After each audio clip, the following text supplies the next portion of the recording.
Welcome, everybody. It's time once again for another episode of SLMA Radio. Brought to you on behalf of the thousands and thousands of members of the Sales Lead Management Association. That has to do with sales lead management or sales lead marketing. It probably starts here with the SLMA Radio Show.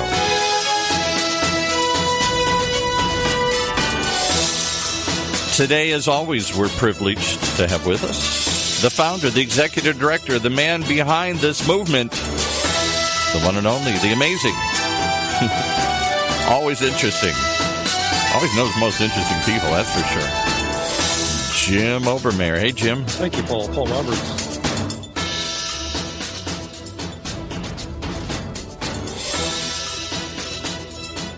The Revenue Acceleration War. Our host today is Dan McDade. He's the founder of PointClear. He founded the company in 1997 to help B2B companies with complex sales processes drive revenue through lead generation, qualification, and nurturing. He's also the author of The Truth About Leads. PointClear works with B2B technology, healthcare, finance companies, and business service organizations. His guest today is Karen Hayward. Karen is a managing partner with Chief Outsiders, responsible for West Coast operations. Chief Outsiders LLC is a nationwide executives as a service firm with more than 60 part-time or fractional chief marketing officers engaged from coast to coast. Welcome, Dan, and your guest, Karen. Dan, I will turn the program over to you. Jim, thank you very much, and Karen, welcome. It's great to be with you today. The audience doesn't know that I know how results-oriented you are because you were our boss for 10 years running the CenterBeam program, and CenterBeam was ultimately successfully sold to another company. But, hey, thanks for joining me today, Karen. My pleasure to be with you. Karen, when we were preparing for this, one of the things that you said that I thought was really interesting was that there are going to be winners and losers in the revenue acceleration war. We can't count on the economy being great all the time. We're going to have ups and downs. And so what has to happen? Well, or you said anyway, that winners will perfect ways to make their AEs more productive. They'll build a performance engine that accelerates revenue, while losers will be over-dependent on their AEs. They'll kind of misunderstand how their buyers buy and underutilize their websites where the buyers go to do research before talking to vendors. And everybody is out there trying to figure out the right model. That there will be winners and losers. And for the audience, we're really going to talk about three areas today. The first is going to be, is it inbound, is it outbound, or is it all bound? That's number one. Number two is going to be that how will winners take a disciplined approach to their targeting, messaging, and media? I think we may have some surprises there for you. And then thirdly, the winners will learn how to mine every dollar out of marketing and sales investments via the development of high-value database development as well as effective nurturing. And so, Karen, let's kind of go back to the top. Is it inbound, is it outbound, or is it all bound? What do folks need to know about that subject right now? The big trend we're seeing is a tremendous interest in generating inbound leads. The reality is when you generate inbound leads, they're not necessarily always your target audience. In order to make sure you're accessing and driving towards your specific target audience, you have to incorporate some kind of outbound. And outbound in B2B to be really effective needs to be a very disciplined combination of telemarketing, email, and then nurturing drip campaigns. I think there's this emerging over-reliance on the notion of inbound when outbound is really where you get to control the universe of people that you target. So it's really an all-bound strategy. You had mentioned that with inbound, you get a mixed bag of qualified and unqualified prospects. And people who have heard me speak or read some of our blogs have heard me say that some of the 7,000 or so marketing enablement solutions out there right now have made it easier to get more poor quality leads faster to sales than ever before. It's hard to talk about inbound, outbound, and all bound without talking about lead scoring. What's your impression, or what have your clients' impression been of lead scoring and how it helps them target the right market? Well, I think if you don't have critical mass, lead scoring can be risky. Sometimes people don't declare their true level of interest when they come to a website. Over-reliance on lead scoring, I think, can be really dangerous. I think for mid-market companies and high-growth companies, which may not have critical mass, I think lead scoring should be a minimal part of the strategy, definitely a piece of it, but certainly not the kind of winner takes all. Someone scored 74 points. They're super interested. There can be really no correlation there at all. You could have a university student, researching because you happen to have a really good blog, racking up the points with never a remote intention to buy. So I think it has to be very, very balanced and very practical based on critical mass. Yeah, I found that over and over again. In fact, I can give a specific example of this with one client that happened to be in the security business. We found a couple of things. One, that security in the title is critically important in lead scoring. That's kind of an obvious one, although it's not always the case because you have some titles that are not really universal. And then the second thing is that there was almost a bell-shaped curve from a response standpoint, that anywhere up to 4 to 6 touches by a prospect was a good thing, but anything over 7 or over touches was a bad thing because they were over-consuming the content and really not serious buyers. Like you said, they could have been students, they could have been competitors, they could even be prisoners in some cases, but you just have to be careful not to just totally buy into the lead scoring. Have you run into that as well, Karen? Absolutely.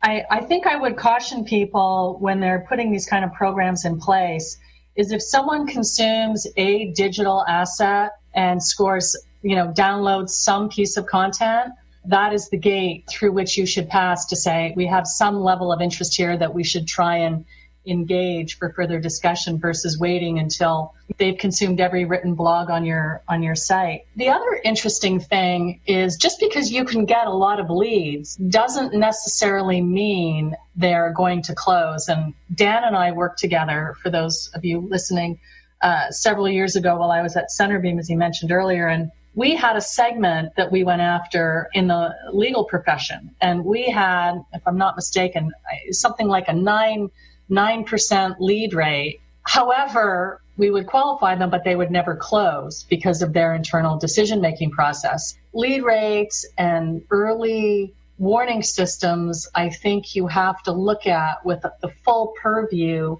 of the pipeline so that you're just not getting excited about marketing qualified leads that the sales force really can't turn into revenue. So a bit of a cautionary tale there. Yeah, and I was going to actually go there with you a little bit on the sales force, and that is, so somebody downloads a white paper and the opportunity goes out to the sales force to follow up, and what happens, most of the time is that the sales force finds that it's really not a lead. It could be a lead down the road with some nurturing, but it's really just somebody expressing interest, raising their hand to read a piece of content. Has that been your experience too, Karen? 100%.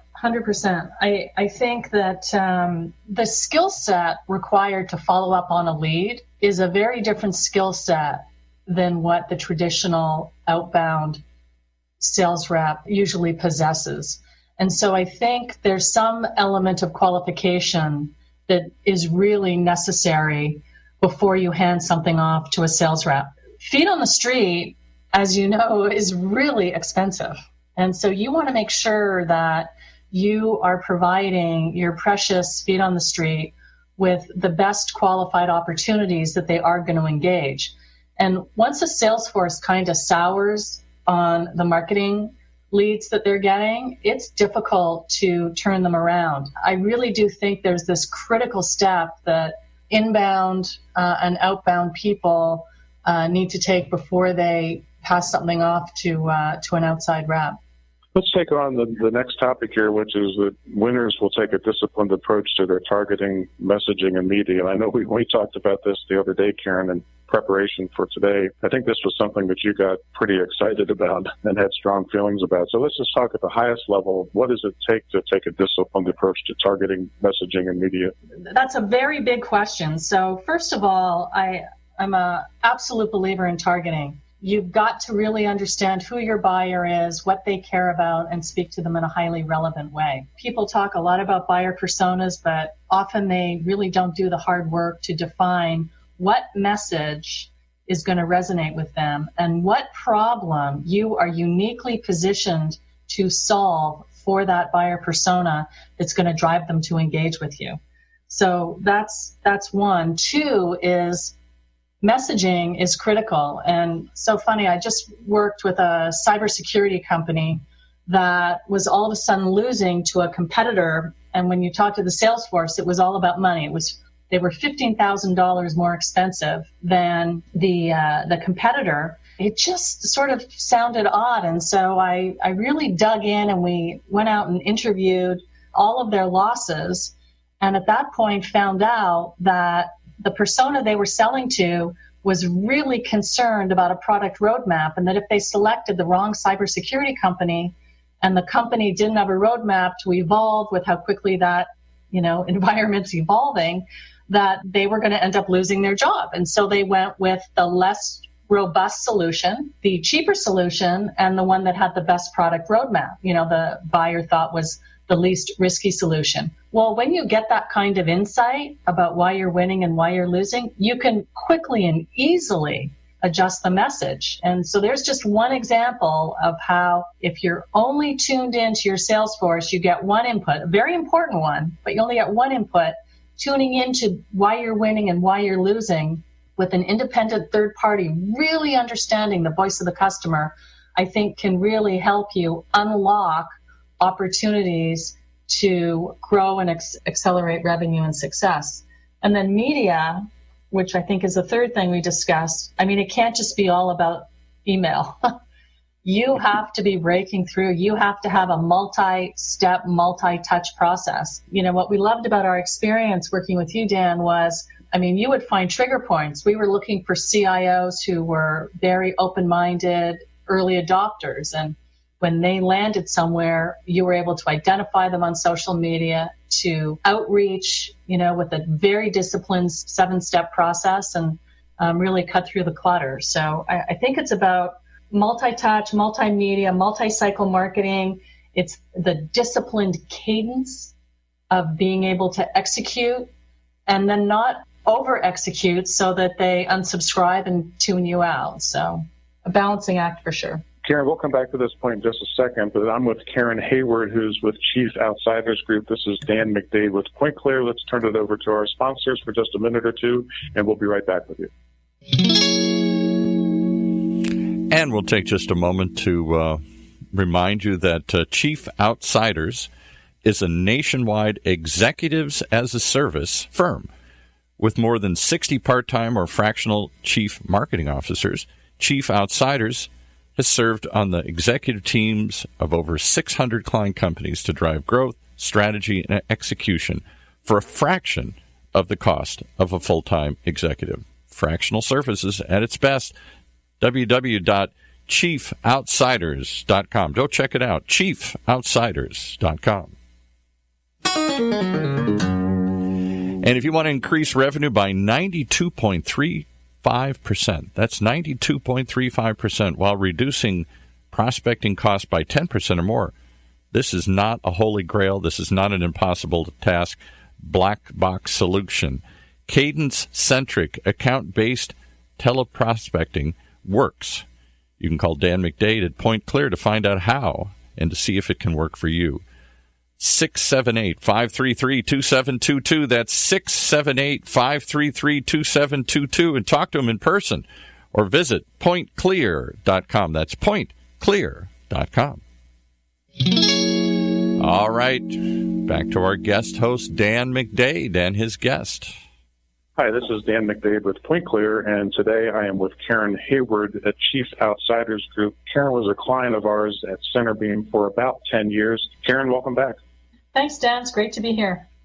Let me just take the conversation so far back a step and then forward a step, and that is that what we find that companies identify their target market, and then they go after that target market sort of homogenously. So the 20% at the top who are really probably the best prospects, and maybe they're the biggest company, maybe they're the most targeted companies, maybe for whatever reason they're the cream of the crop. And then there's 20% at the bottom, who you need to kind of filter through from time to time, but not necessarily spend a lot of money. And as an example, we talk about and recommend to our clients that there might be 20 or 30% at the top of the market that should never go through marketing automation. They should be handled on a one-on-one basis. There's, the great unwashed in the middle where, it's probably a combination. You're constantly tweaking and testing and trying to see, what the best method of approach is. And then there's the bottom 20%. You really can't afford to spend a lot of money. Maybe they always get marketing automation emails. And then perhaps you might sample 5 or 10% of those just to make sure you're not missing something. But I think the key thing is to make sure that you don't treat this entire universe, even the very targeted universe, you don't treat it homogenously. Do you run across that at all, Karen, or how do you feel about that as an approach? Oh, I think certainly for considered purchases and a more complex sale, the best companies find that inbound can only drive about 30% of the total revenue that's needed for them to achieve their growth targets. I think there's this whole emerging area of account-based marketing where you really need to get inside, study, top 10 opportunities and figure out what is really an entire account plan to go out and cut through with really relevant messaging to each of the stakeholders. And there's starting to be many more stakeholders involved in an enterprise sale today. And I really think if you don't have an account-based strategy that is taking a very relevant and considered strategy of communicating and getting your value proposition out to those stakeholders in meaningful ways, you're going to miss the mark. Marketing automation isn't going to always make that happen for you. We talked a little bit about how winners are going to understand that effective prospecting is complex. I found that to be a really interesting statement. To the extent that you can, how do you feel like CEOs or, other senior executives look at prospecting and the complexity of prospecting versus somebody in marketing and say maybe somebody else in sales? Any experience come to mind there? Well, as someone who's been a sales trainer in a past life and a VP of sales and marketing, and then each of those functions individually, I think there's some big issues that are often easy to evolve if not checked. And one of them is marketing and sales alignment, making sure that the VP of sales and the VP of marketing are on the same page with respect to the end goal, and that marketing really is accountable for revenue and really helping manage through that entire process. I think the complexity in going to market today really does involve teleprospecting and a crisp handoff to sales. A requirement when you have a prospect that doesn't convert immediately, that you can put them into a really optimized nurturing stream to keep dripping on that prospect until they are ready to buy and can raise their hand again. But they know enough about you and you've been adding value through engagement over time. So it's gotten way more complex. I mean, you just look at the number of processes you have to execute. Let's just start teleprospecting. Today's people entering the workforce stay a year to a year and a half. Teleprospecting is a tough job. If you don't have a constant flow of people that you have trained to take over, your lead flow is going to suffer, and that shows up unfortunately in revenue. And so the people are more difficult to recruit and train. I think the processes and the software and the tools that you need to be effective have become immeasurably more complex, and just the sheer volume and number of, it's just difficult for a mid-market, high-growth company to even some of the larger companies, I think, struggle with this. The two things that we run into, Karen, are that companies are not as persistent as they need to be when it comes to prospecting. A good example is I've talked to 3 or 4 people just this year alone, and they were prospects, but they were saying that they had gotten telephone calls and voicemails and email follow-up from people that they were too busy to take at that moment. But they said to themselves, sort of subconscious, I'm sure I'm going to hear back from them, so I'm not going to worry about it right now. But I think if they call back, I'll probably talk to them, and they never call back. Like kind of the one-and-done campaigns that we've talked about for years, that if you call somebody once and you leave them one voicemail and send them one email and they don't call you back, you consider that to be not a prospect. And the reality is that it takes a lot more attempts in order to get somebody on the telephone or have a conversation with them. Is that something that you run into in your practice at all? Certainly. And then I can just recall the number of times where, in our relationship with PointClear, that we were able to get an unbelievable deal done, but only after we had touched them maybe 14 or 15 times. Between phone calls, emails, letting them rest, and then, another series of phone calls, emails. And in fact, I often laugh because I had been working with a another telemarketing firm and really needed to make a change. And I remember PointClear had reached out to me through a sequence of 7 touches, and I had voicemails and then different emails, and I had a couple of emails in my inbox that I just thought, I'm just going to leave there because, sometime I'm going to want to engage. And then, sure and behold, that time came, and I went scrounging through my inbox. Who was that company? Found them, and, that resulted, Dan, in a 10-year relationship. And then I had the same experience where you were finding, after these crazy number of touches, those needles in the haystack that, B2B companies are looking for.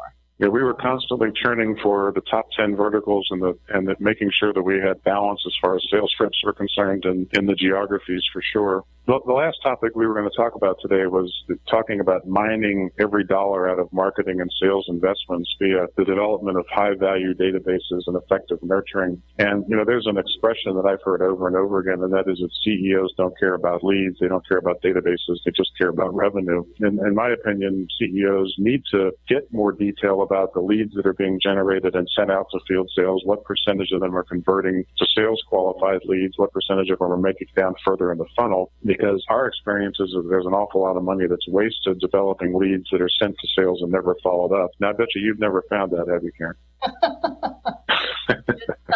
Yeah, that's a softball, Dan. We have totally found that. You have to have eyes behind the back of your head following these leads. Salespeople are tasked with driving revenue this month, this week, this day. And when they get busy on that, there has to be a mechanism by which we are keeping track of what is going on with those leads. And that is a huge issue that can result in people expecting to hear from you that don't hear from you, people that just forget about you. And, leads do go cold. People do move on. And there was some crazy statistic I saw that said, if you respond, I think it was a Gartner statistic, if you respond within a certain amount of time, and it was way less than 24 hours, that you have a 50% greater likelihood of connecting with that lead. So time really, really matters. And the quality of the connection also really matters. So making sure that there are metrics at every step of the funnel. It's, and I think the most important one is probably, what is a marketing qualified lead that sales is willing to follow up on? That clarity around the definition of that agreed upon by both parties, whether it's what SIC codes, what revenue number, what number of employees, or is it a number of employees? And what are the job titles that we're going to agree on? What validation do we need of the business issues?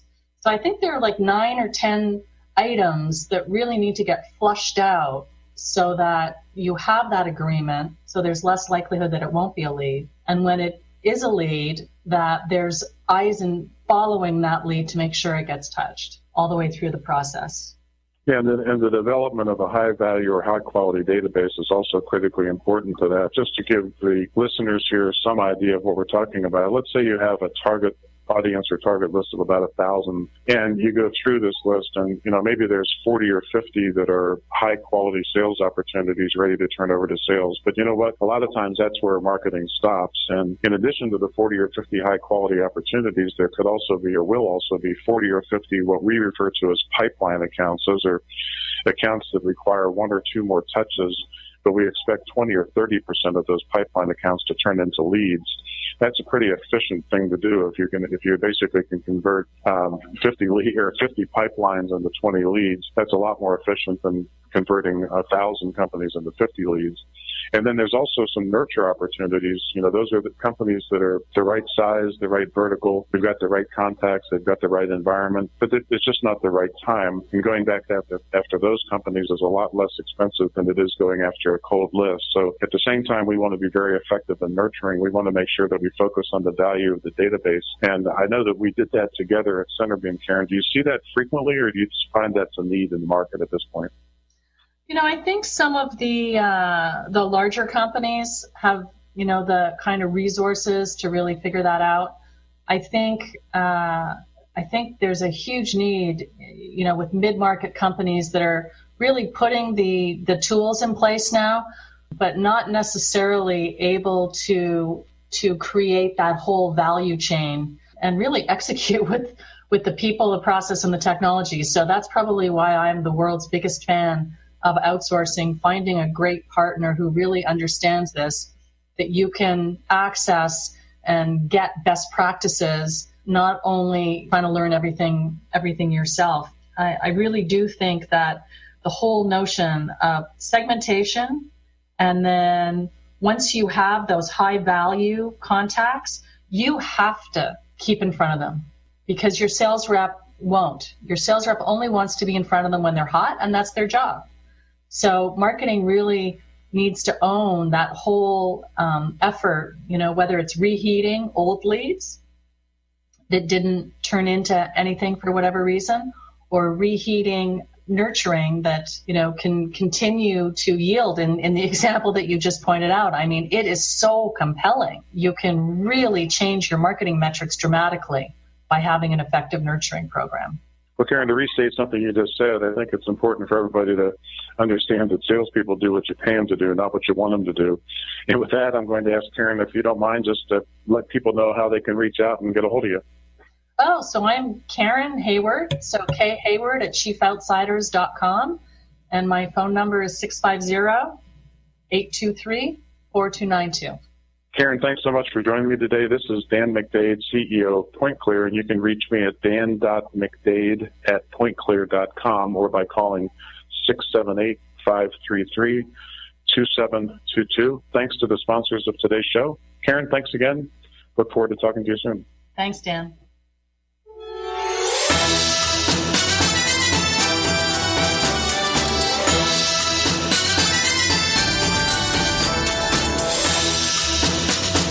You've been listening to another episode of SLMA Radio, brought to you on behalf of the thousands and thousands of members of the Sales Lead Management Association. If it has to do with sales lead management and sales lead marketing, it probably starts here with the SLMA Radio Show, one of the many shows on the ever-growing Funnel Radio Network for at-work listeners like you.